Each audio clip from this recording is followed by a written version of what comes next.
Algebra 1, Unit 6, Lesson 4, Solving Quadratic Equations. So in this lesson, we want to solve quadratic equations. We're going to graph, factor, use square roots, complete the square, and use the quadratic formula. All of those things we've covered either in completely or partially before. There may be slight alterations due to some changes relative to having equations as opposed to not equations, but for the most part, we have covered almost all of those methods before.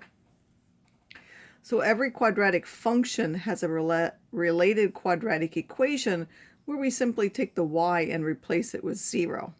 So instead of having y equals ax squared plus bx plus c, we have ax squared plus bx plus c equals to 0. So this is the related quadratic equation. When you do that, you're really finding out where y is 0, which are these zeros or x-intercepts. So how many can the quadratic have? Well, we know that a quadratic can go through and it can touch in two places, in which case it will have two solutions. Or we've seen when we could go here and just touch, sorry, below there again, could touch at just that one point, then it would have just one solution. Or it's possible that our quadratic is always completely up or it's completely down, and then it won't have any solutions to that. So there are 5 different ways that we're going to solve. We're going to graph them, and we're going to simply find the intercepts if we can. We're going to factor and then find the zeros using the zero product property, meaning that if we have it factored, each product could be set to 0 and solved. We'll take the square roots. If we get it like this, we'll just take the square roots of both sides, and then x is positive or negative the square root of that number. Completing the square, remember, only doable if we have a number 1 in front. Because we have an equation now, we don't need to factor it out. We can just divide everything by a first, so that's one slight change. Then we're going to complete the square just like we did before.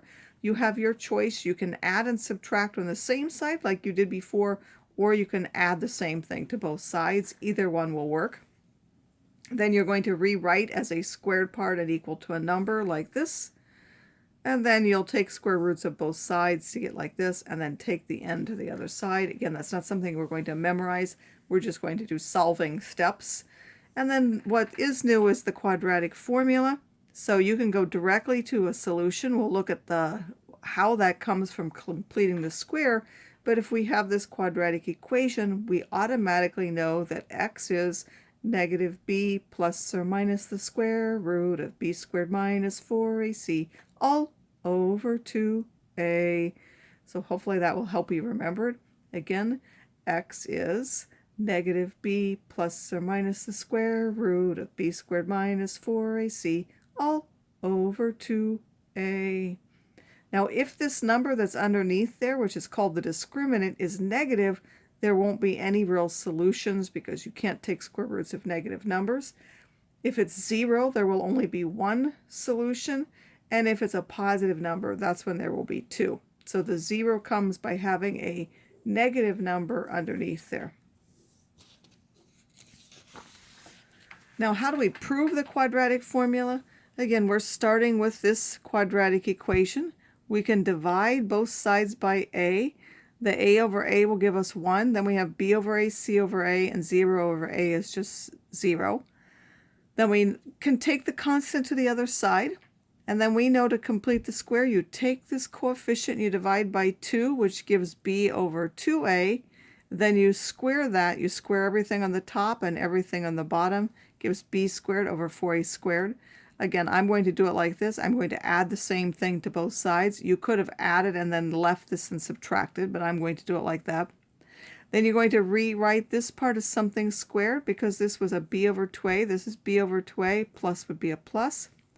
And then on this side, if we combine those into a single fraction, we'd have to multiply by 4a on the top and the bottom to get 4a squared. And that will give you b squared minus 4ac all over that 4a squared. Then because it's squared, to solve it, you're going to take the square root of both sides. When you do that, that really gives you a plus and a minus, because if you had x squared is 9, then you have both a minus 3 and a plus 3, which will square to give you that. So there's always a plus one and a minus. This part simply simplifies to x plus b over 2a, and this part we going to leave this discriminant underneath the square root with the plus or minus, but then the square root of this part, the square root of 4 is 2, and the square root of a squared is a. And then I can take this to the other side. I would subtract this b over 2a and subtract the b over 2a.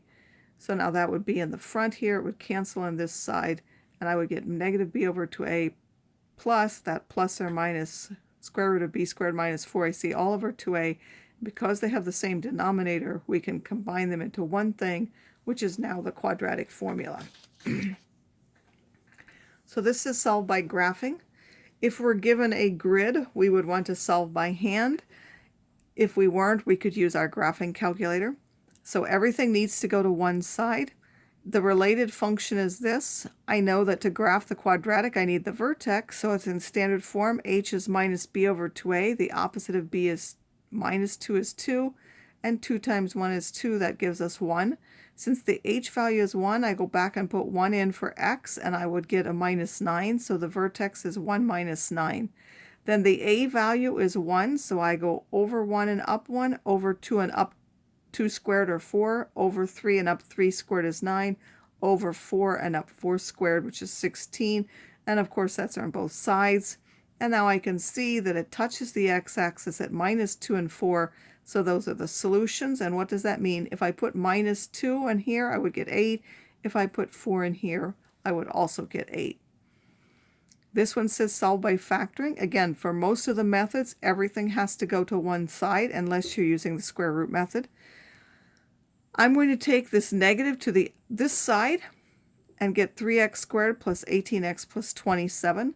Now I could factor out the GCF, or I could divide it out. So I could have divided everything by 3 instead, and that would give me just the part that was in the inside is equal to 0. And then I wouldn't have to carry that 3 on the outside. Then I need to factor what's left, which now would be that x plus 3 times x plus 3, because those are the factors of 9 that add to give you 6, 3, and 3. And then I solve x plus 3 equals to 0. Of course, this is also x plus 3 equal to 0, so I take each factor and set it equal to 0. And the only solution for x plus 3 equal to 0 is x is equal to minus 3. This one says by taking square roots, so you want a 1 in front of the x squared, you would divide everything by 4. Then because this is squared, I would take the square root of this side and the square root of this side, remembering that on the number side I need plus or minus. The square root of x squared will write x, and then here we would have plus or minus 25 over 4. Each one of these simplifies. The square root of 25 is 5, and the square root of 4 is 2, so we get plus or minus 5 halves.